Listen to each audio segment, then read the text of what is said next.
और इसके साथ ही आपको बता दें, मुख्यमंत्री के निर्देश पर आज से शुरू होगा ऑपरेशन क्लीन।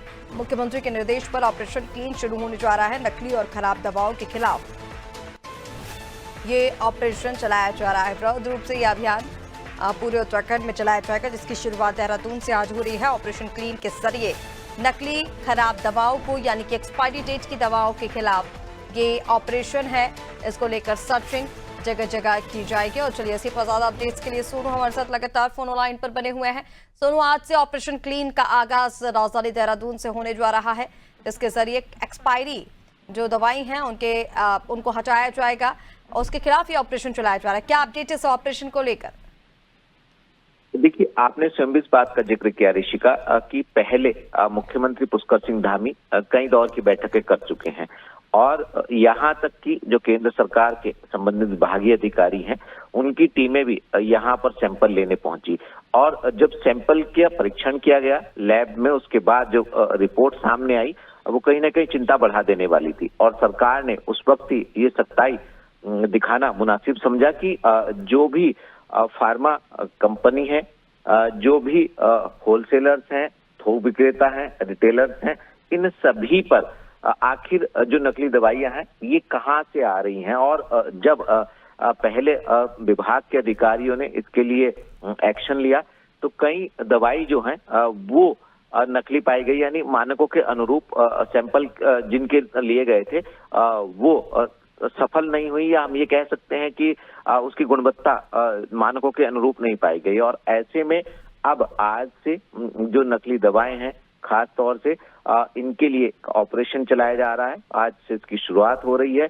ऑपरेशन क्लीन ये जो अभियान है, इसके तहत होलसेलर्स हैं, जो थोक विक्रेता हैं, इसके अलावा जो रिटेलर्स हैं और जो फार्मा कंपनी है, इन सभी के यहाँ से सैंपलिंग होगी।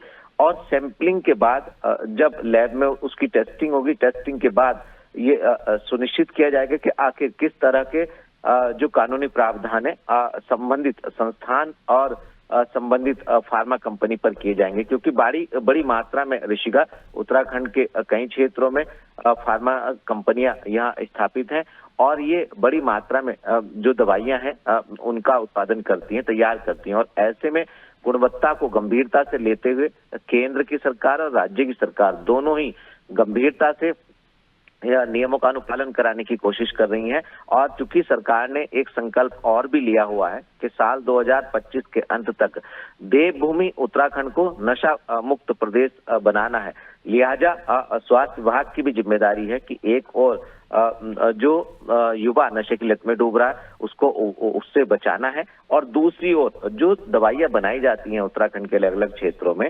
फार्मा कंपनियों में, इनकी गुणवत्ता जो है वो जो मानक है उनके अनुरूप होने चाहिए, ताकि लोगों के स्वास्थ्य के साथ खिलवाड़ ना किया जा सके। ऐसे में आज से इस अभियान की शुरुआत हो रही है। जो जनपद हैं इस अभियान के तहत, उनको 2 श्रेणियों में बांटा गया है। और यही वजह है कि गंभीरता से जब ये अभियान चलेगा तो जो वास्तविक तस्वीर है वो सबके सामने आ जाएगी, खास तौर से फार्मा कंपनियों की, रिटेलर्स की और जो थोक विक्रेता है दवाइयों के, इन सभी के यहाँ से दवाइयों के सैंपल्स लिए जाएंगे और उनकी गुणवत्ता परखी जाएगी। और उसके बाद फिर कहीं पर कोई भी अगर नियमों का अनुपालन करते हुए नहीं पाए गए तो उन पर कानूनी शिकंजा कसा जाएगा। बिल्कुल सुनो, तमाम जानकारी के लिए बहुत शुक्रिया आपका। तो आपको बता दें, आज से शुरू हो रहा है ऑपरेशन क्लीन, जिसके जरिए एक्सपायरी डेट्स की जो दवाइयां हैं उसके खिलाफ ये अभियान शुरू किया जा रहा है। हर जगह जांच की जाएगी। हर लगातार बैठकों के बाद ये जो निर्णय है वो लिया गया है। और अब इस तरह की दवाइयों को लेकर, खराब दवाओं को लेकर, एक्सपायरी डेट की दवाओं को लेकर ये अभियान शुरू किया जा रहा है, जो आज से ऑपरेशन क्लीन शुरू हो रहा है।